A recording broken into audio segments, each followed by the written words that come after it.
Shalom, selamat pagi Bapak Ibu saudara-saudara yang terkasih di dalam Tuhan. Ya, berjumpa kembali di doa pagi.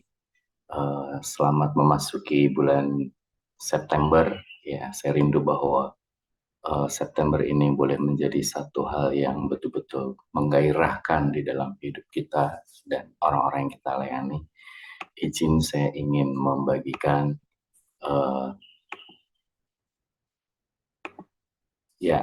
tentang apa yang hari-hari ini gereja alami ya. Ini saya rindu bahwa ini yang kami alami di Salatiga, dan saya rindu bahwa ini boleh menjadi berkat ya, bahwa eh, berbicara tentang labeling ya, labeling zaman now ya, saya beri judul sebagai ya. Jadi labeling itu adalah pemberian dengan kemampuan atau potensi dan perilaku ya. Jadi yang labeling itu menjadi bahasa yang mendunia yang diberlakukan untuk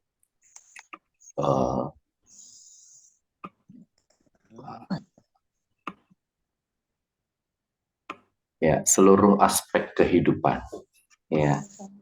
Terus kemudian cap atau labeling itu mengkotak-kotakkan dan mempengaruhi perilaku dan pola pikir ya. Jadi dunia betul-betul orang mudah sekarang mendeskripsikan dirinya berdasarkan perilaku ya. Saya beri contoh, generasi aja dibuat labeling ya, dimulai dari generasi tradisional, baby boomers, X, Y, Z, Alpha ya. Sekarang ini orang bilang ada generasi Alpha. Kemudian yang di tahun 2020 dibilang sekarang adalah generasi strawberry, generasi yang rapuh dan sebagainya. Kemudian belum lagi berbicara tentang labeling, tentang status ya. Ada orang yang kaya, orang yang miskin, pandai, bodoh ya, orang yang punya gelar, punya jabatan ya, termasuk watak ya. Semua orang di labeling ya. Ada wataknya kolerik, sanguin, melankolis, flekmatis ya, berkembang ke color coding ya. Jadi ada orang dikategorikan, oh orang ini tipenya merah, tipenya biru ya, tipenya kuning, tipenya hijau ya. Dan labeling ini yang akan jadi masalah pada saat itu dipakai sebagai pembanding ya. Lebih bermasalah lagi kalau labeling itu dicapkan ke diri sendiri. Nah, saya rindu bahwa labeling-labeling itu tidak mempengaruhi di dalam bagaimana jemaat itu bertumbuh, bagaimana orang-orang yang kita layani itu bukan menghidupi uh, cap dunia ini yang mengkotak-kotakkan ya. Dan repotnya lagi adalah pada saat itu dicapkan ke diri sendiri, jika itu berbicara tentang status ya, bahwa seseorang itu dibandingkan dirinya antara kaya tapi bahwa dia kekurangan, dia memikirkan bahwa dia adalah orang miskin. Pada saat dia membandingkan dirinya dengan teman-teman yang lebih pandai, dia mengatakan bahwa oh saya ini bodoh ya. Nah, termasuk watak-watak akhirnya, oh ya memang dia orangnya kolerik, oh dia memang orangnya introvert, dia ekstrovert ya. Jadi saya rindu bahwa gereja boleh menyikapi ini menjadi sesuatu hal yang prinsip yang harus kita ajarkan kepada orang-orang yang kita layani, bahkan kepada diri kita sendiri. Status kita atau label kita di hadapan Tuhan itu sebenarnya apa ya.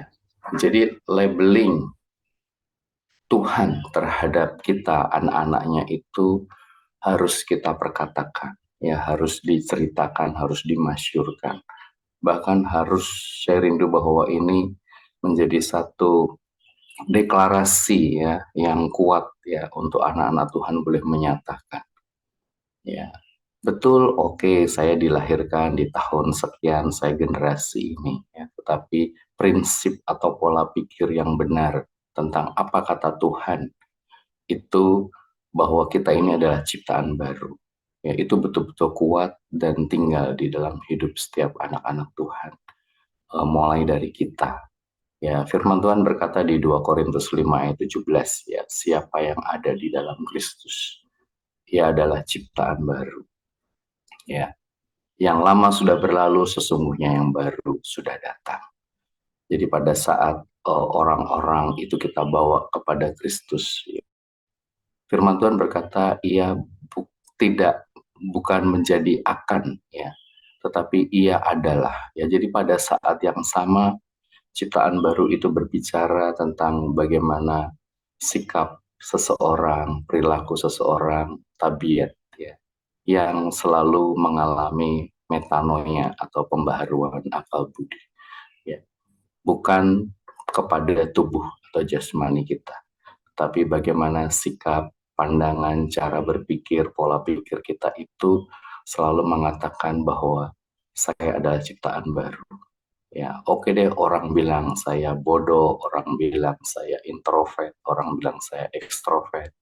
Ya, status orang mengatakan saya pintar, tetapi ada hal yang lebih prinsip bahwa saya adalah ciptaan baru. Dan generasi ini selalu ada. Ya, generasi ciptaan baru itu selalu ada. Ya, nah yang saya bilang ini ada namanya Gen CB. Ya, kita ini adalah Gen CB, generasi ciptaan baru. Ya, dilahirkannya kapan? Ya, pada saat seseorang mengambil keputusan atau menerima Tuhan Yesus sebagai Tuhan dan Juru Selamat. Ya, Alkitab selalu relevan terhadap dunia ini dan Alkitab selalu memberikan jawaban yang prinsip. Ya, kalau ada namanya gen milenial, X, Y, Z, orang itu introvert, extrovert, kaya miskin, tapi hari ini kita bisa berkata bahwa saya adalah gen CB, ya, generasi ciptaan baru yang sudah ada di dalam Kristus.